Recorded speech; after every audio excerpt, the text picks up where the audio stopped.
નમસ્કાર, હું Janak Dave. Full stop news analysis પ્રોગ્રામમાં આપનું સ્વાગત છે. ઉત્તર પ્રદેશના હાથરસમાં એક સત્સંગમાં ભાગદોડ મચી અને 124 લોકોના મોત થયા. ઢોંગી બાબાનો આ સત્સંગ વાસ્તવમાં કુસંગ પુરવાર થયો. અનેક ઢોંગી બાબાઓ ધર્મના નામે અધર્મ આચરીને સંતોની મહાન પરંપરાને નુકસાન પહોંચાડી રહ્યા છે. આજે અમે આવા જ ઢોંગી બાબાઓની વાત કરીશું. ઉપરાંત એક મુદ્રા વિશે પણ અમે આજે તમને જણાવીશું. અત્યારે દેશના રાજકારણમાં આ મુદ્રાને લઈને ખૂબ વિવાદ જાગ્યો છે.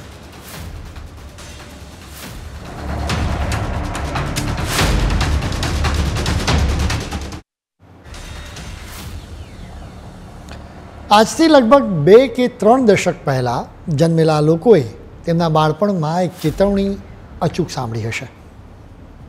એ સમયે બાળક રડવાનું બંધ ન કરે કે જમે જ નહીં, ત્યારે એ સમયની મમ્મી પાસે એક બ્રહ્માસ્ત્ર હતું. મમ્મી કહેતી કે ચૂપ થઈ જા, નહીં તો બાવો આવીને પકડી જશે. બાળકોના મનમાં એક રીતે બાવાઓ પ્રત્યે ડર બેસાડી દેવામાં આવતો હતો. અત્યારની સ્થિતિ જોતાં જણાય છે કે આવો ડર બેસાડવો જરૂરી હતો. આજની અમારી રજૂઆત પણ બાવાઓના સંબંધમાં જ છે. શરૂઆત એક સત્સંગથી કરીશું. ઉત્તર પ્રદેશના હાથરસની ઘટના કદાચ તમારા ધ્યાને આવી જશે, જેના વિશે મીડિયા અને સોશિયલ મીડિયામાં ચર્ચા થતી રહે છે.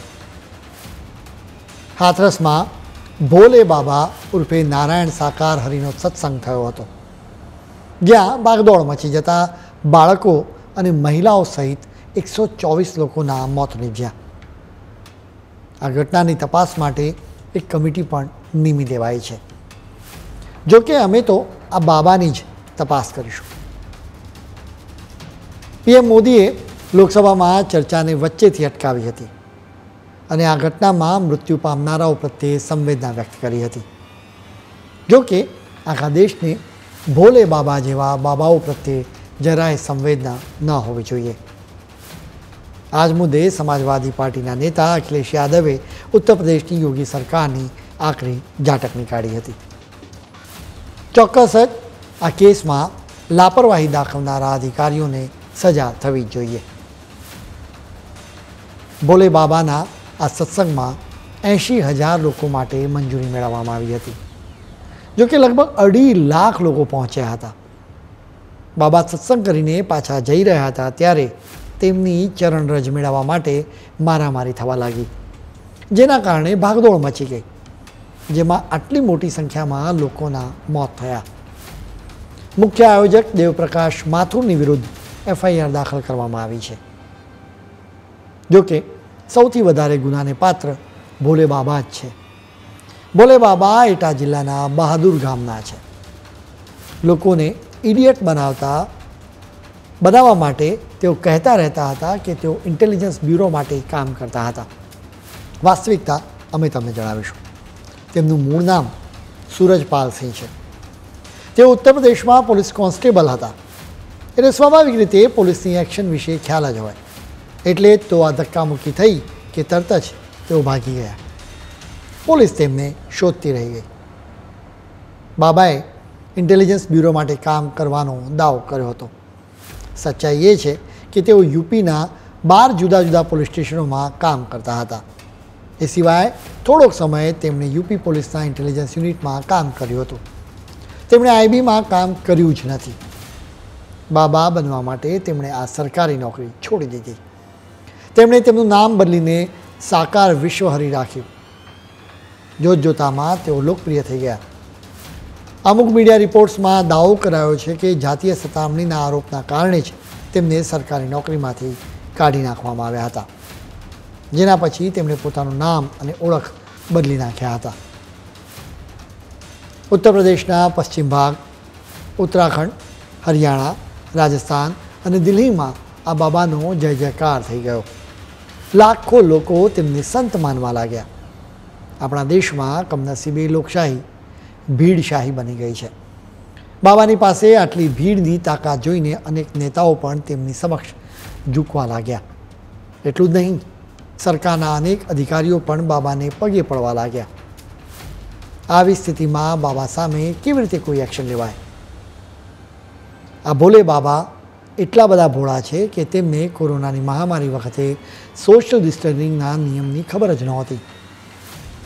2021માં કોરોનાના કેસીસ વધી રહ્યા હતા. એવા સમયે તેમણે ઉત્તર પ્રદેશના ફરુખાબાદમાં જ આ પ્રકારનો સત્સંગ કર્યો હતો. જિલ્લા વહીવટીતંત્રે માત્ર 50 લોકોને જ ભાગ લેવાની છૂટ આપી હતી. જો કે આ સત્સંગમાં 50,000 લોકો એકઠા થયા હતા. બાબાના ચમત્કારના લીધે કદાચ સત્સંગમાં કોરોના માટેનો નો એન્ટ્રી હશે. આખરે સૌથી મોટો સવાલ એ છે કે શા માટે બાબાઓના ચક્રવ્યૂહમાં સામાન્ય લોકો ફસાઈ જાય છે? આજે અનેક બાબાઓ જેલમાં છે કે પછી તેમણે દેશ છોડવો પડ્યો છે. હિન્દુ ધર્મમાં સંતોનું ખૂબ જ મહત્ત્વ છે. સંતો જીવનનો સાચો માર્ગ બતાવે છે. વેદો, ઉપનિષદો અને શ્રીમદ ભગવદ્ ગીતાનો સાર લોકો સુધી પહોંચાડે છે. આવી મહાન પરંપરાને કેટલાક ઢોંગી બાબાઓ નુકસાન પહોંચાડી રહ્યા છે. આવા ઢોંગી બાબાઓનો તમે ધ્યાનથી સ્ટડી કરશો તો જણાશે કે તેઓ સ્વાંગ રચવામાં ઉસ્તાદ હોય છે. લોકો સમક્ષ તેઓ એક અલગ જ ચરિત્રમાં જોવા મળે છે. તેઓ પોતાની જાતને ભગવાન તરીકે બતાવે છે. ભગવાન તેમની સાથે રોજ હાય હેલો કરતા હોય એવી તેમની વાતો હોય છે. આ બાબાઓ સામાન્ય લોકોની મનોદશા સારી રીતે જાણતા હોય છે. બાળપણથી જ લોકોએ ટીવી સિરિયલોમાં ભગવાનને એક ચોક્કસ સ્વરૂપમાં જોયા હોય છે. આવા બાબાઓને પણ એનો સારી રીતે ખ્યાલ હોય છે. એટલે જ તેઓ એવા જ સ્વરૂપમાં પોતાની જાતને પ્રસ્તુત કરે છે. એટલે સામાન્ય લોકોને પણ લાગે કે બાબા તો ખરેખર ભગવાન છે. તેમની પૂજા કરવા લાગે છે. જોકે બાબા તો તેમના ભક્તોનું શોષણ કરવા લાગે છે, જેમાંથી મોટા ભાગે મહિલાઓ જ ભોગ બને છે.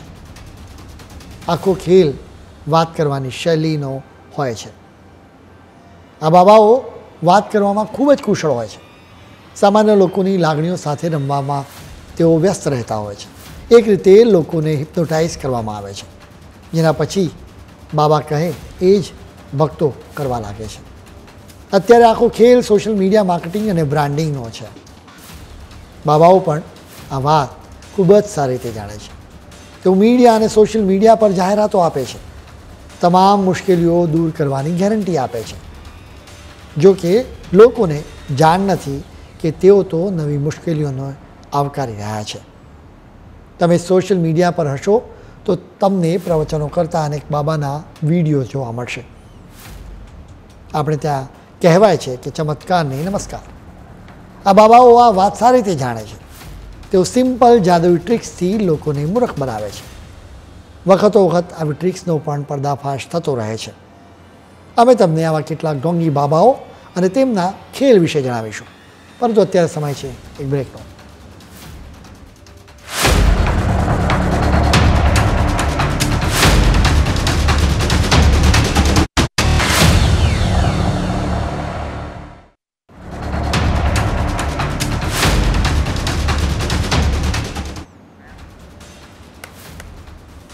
બ્રેક બાદ આપનું સ્વાગત છે. આ ઢોંગી બાબાઓ માટે લંપટ અને ખલનાયક જેવા શબ્દો પણ અમને હળવા લાગે છે, કેમ કે તેઓ શ્રીરામનું નામ લઈને રાવણનું કામ કરે છે. સામાન્ય લોકોને લૂંટીને આ ઢોંગી બાબાઓ પોતાનું વિશાળ સામ્રાજ્ય ઊભું કરે છે. ટર્નઓવરના મામલે તેઓ મોટી કંપનીઓને પણ ટક્કર આપતા રહે છે. કંપનીઓને પણ ક્યારેક ચોખ્ખો નફો મેળવતા પ્રોબ્લેમ થાય છે. જોકે બાબાઓએ તો રો મટીરિયલ્સના નામે માત્ર ડરની લાગણી અને અંધવિશ્વાસનો જ ઉપયોગ કરવાનો હોય છે. એટલે જ તેમની લક્ઝરી કાર, પ્રાઇવેટ જેટ અને શાનદાર હવેલીઓ પણ પરવડી શકે છે. ભોલે બાબા પણ આ શાનદાર વ્હાઇટ હાઉસમાં રહે છે. તેમણે યુપીમાં પટિયાલી સીટપુરા રોડ પર આ બંગલો બનાવ્યો છે. બહારથી અંદર કોઈ જઈ ન શકે એવી વ્યવસ્થા કરવામાં આવી છે. અનેક ઢોંગી બાબાઓની સામે બળાત્કાર, ફ્રોડ અને હત્યાના કેસીસ પણ ચાલી રહ્યા છે. તેમના ચમત્કાર ભારતીય કાયદાકીય વ્યવસ્થા આગળ ફેલ થઈ જાય છે. હવે અમે તમને આપણા દેશના કેટલાક વિવાદાસ્પદ બાબાઓ વિશે વાત કરીશું. સામાન્ય રીતે બાબાઓના ચક્કરમાં ગરીબ અને અભણ પ્રજા જ ફસાતી હોય એમ મનાય છે. ભારતના એક બાબાએ આ માન્યતાને તોડી હતી. આખી દુનિયાના બૌદ્ધિકો તેમની પ્રશંસા કરતા હતા. વાત ઓશોની છે. બળવાખોર ઓશો વિશે જાણતા લેખક ખુશવંતસિંહે લખ્યું હતું કે ઓશો ભારતમાં જન્મેલા સૌથી મૌલિક વિચારકોમાંથી એક હતા. એ સિવાય તેઓ સૌથી વધુ વિચારશીલ, વૈજ્ઞાનિક અને વિચારસરણી અને નવા વિચારો ધરાવતા વ્યક્તિ હતા. ઓશોથી ખુશવંતસિંહ જ નહીં પરંતુ દુનિયાભરના બુદ્ધિશાળી લોકો પણ પ્રભાવિત થયા હતા. જોકે બિંદાસ વિચારોના કારણે તેમની બદનામી પણ મળી. વિન મકોર્મેક નામના લેખકે તેમના પુસ્તક ધ રજનીશ ક્રોનિકલ્સમાં લખ્યું છે કે ઓશોના વિચાર એટલા વિવાદાસ્પદ હતા કે અનેક વખત ભારતીય સંસદમાં તેમના પર પ્રતિબંધ મૂકવા માટે ચર્ચા પણ થઈ હતી. ઓશો અમેરિકા ગયા તો ત્યાં પણ વિવાદો થયા. ઓશોના આશ્રમ માટે 1981માં અમેરિકાના ઓરેગોનમાં જમીનનો એક પ્લોટ ખરીદાયો હતો. 64,000 એકરના આ પ્લોટ પર ઓશોએ પોતાના શિષ્યો માટે નવું શહેર બનાવી દીધું હતું. ખુલ્લી વિચારધારામાં માનતા અમેરિકનોને પણ ઓશોના આ શહેર સામે વાંધો હતો. સ્થાનિક વહીવટીતંત્રે આરોપ મૂક્યો કે ઓશોના કહેવાથી લોકલ રેસ્ટોરન્ટના ભોજનમાં ઝેર ભેળવી દેવાયું જેથી લોકો બીમાર પડે અને ચૂંટણીમાં મત જ ન આપી શકે.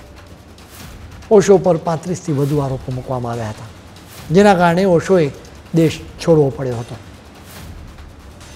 આપણા દેશમાં ઢોંગી બાબાઓની કોઈ જ શોર્ટેજ નથી, બલકે આપણે એક્સપોર્ટ કરી શકીએ છીએ.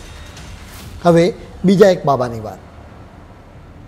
ગુરમીત રામ રહીમનો વિવાદોની સાથે ખાસ સંબંધ છે. 2002માં એક સાધ્વીએ રામ રહીમ પર બળાત્કારનો આરોપ મૂક્યો હતો. સ્પેશિયલ સીબીઆઈ કોર્ટે રેપ કેસમાં રામ રહીમને દોષિત પણ ગણાવ્યા. રામ રહીમનો પર્દાફાશ કરનારા પત્રકાર રામચંદ્ર છત્રપતિની હત્યાનો પણ આરોપ મૂકવામાં આવ્યો હતો. હદ તો એ છે કે રામ રહીમને અદાલતમાં હાજર થવાનો આદેશ આપવામાં આવ્યો તો સીબીઆઈના વિશેષ જજને ધમકી આપવામાં આવી હતી. હવે આપણા ગુજરાતના જ એક બાબાની વાત કરીએ. વાત છે આશારામની. આશારામની વિરુદ્ધ અનેક કેસીસ છે. સૌથી પહેલાં 2 બાળકોના કેસે સમગ્ર ગુજરાતને ચોંકાવ્યું હતું. મોટેરા આશ્રમની બહાર સાબરમતીના કાંઠે 10 વર્ષના અભિષેક વાઘેલા અને દીપક વાઘેલાના અડધા સળગેલા મૃતદેહો મળ્યા હતા. આ બંને બાળકો આશારામના ગુરુકુળમાં ભણતા હતા. તંત્ર મંત્ર માટે તેમનો બલિ ચડાવવામાં આવ્યો હતો. પરિવારજનો એવો આરોપ મૂકતા રહ્યા હતા. આ કેસમાં કેટલાક લોકોની ધરપકડ કરવામાં આવી હતી. આવી ગંભીર ઘટના હોવા છતાં પણ આશ્ચર્યની વાત એ છે કે આશારામને કોઈ જ અસર ન થઈ. સ્વાભાવિક રીતે એના લીધે આશારામની હિંમત વધી ગઈ. આશારામ અને તેના પરિવારજનના કાળા કામોનો 2013માં પર્દાફાશ થયો હતો. એ સમયે આશારામની વિરુદ્ધ એક સગીર છોકરી પર દુષ્કર્મનો કેસ દાખલ થયો હતો, જેના થોડા જ મહિના પછી 2 બહેનોએ પણ રેપના કેસીસ દાખલ કર્યા. એક બહેને આશારામ પર તો બીજી બહેને આશારામના દીકરા નારાયણ સાંઈની વિરુદ્ધ કેસ કર્યો. હવે બીજા એક બાબાની વાત કરીશું, જેણે તો દાવો કર્યો હતો કે તે સૂરજને ઉગતા રોકી શકે છે. વાત સ્વામી નિત્યાનંદની છે. તેમણે અનેક વિચિત્ર દાવા કર્યા હતા. તેમણે તો આલ્બર્ટ આઇન્સ્ટાઈનના સિદ્ધાંતને જ ખોટો કહી દીધો હતો. અમદાવાદમાં નિત્યાનંદના આશ્રમમાંથી છોકરીઓ ગાયબ થઈ હોવાના કેસની પણ ખૂબ ચર્ચા થઈ હતી. કોઈ ફિલ્મી સ્ટોરીની જેમ આ કેસમાં રોજે રોજ નવા ટ્વીટ્સ આવતા રહે છે. આવા બાબાઓનું લિસ્ટ ખૂબ જ લાંબુ છે. તેમની કાળી કરતૂતો પર બોલવા માટે અનેક દિવસો પણ ખૂટે. રાધેમા અને નિત્યાનંદ જેવા બીજા અનેક બાબાઓ ધર્મના નામે અધર્મ આચરી રહ્યા છે. સવાલ એ છે કે આવા ઢોંગી બાબાઓથી કેવી રીતે લોકોને બચાવવા જોઈએ. કેવી રીતે ખ્યાલ આવે કે કોઈ સાધુ સાચો છે કે ઢોંગી. જો કોઈ બાબા ચમત્કારની વાત કરે તો ચેતી જજો, કેમ કે ચમત્કાર તો ભગવાન શ્રીરામે પણ નથી કર્યા. તેઓ પણ માણસ બનીને આ ધરતી પર આવ્યા તો માણસની મર્યાદાઓમાં રહ્યા હતા. એટલા માટે જ ચમત્કારને નમસ્કાર કરવાનું ટાળજો. સાચો સંત એ છે કે જે બીજામાં આત્મગૌરવનો સંચાર કરે, તેનામાં અસ્મિતા જગાવે. ઢોંગી બાબાઓ સામાન્ય લોકોને તુચ્છ સમજતા હોય છે. બીજાને તુચ્છ સમજનારા લોકો વાસ્તવમાં પોતાની જ તુચ્છતાનો પરિચય આપતા હોય છે. એટલે જ આવા લોકોથી ચેતવું જોઈએ. આવા બાબાઓના વિવાદ બાદ અમે એક મુદ્રાના વિવાદની વાત કરીશું, પરંતુ અત્યારે સમય છે એક બ્રેકનો.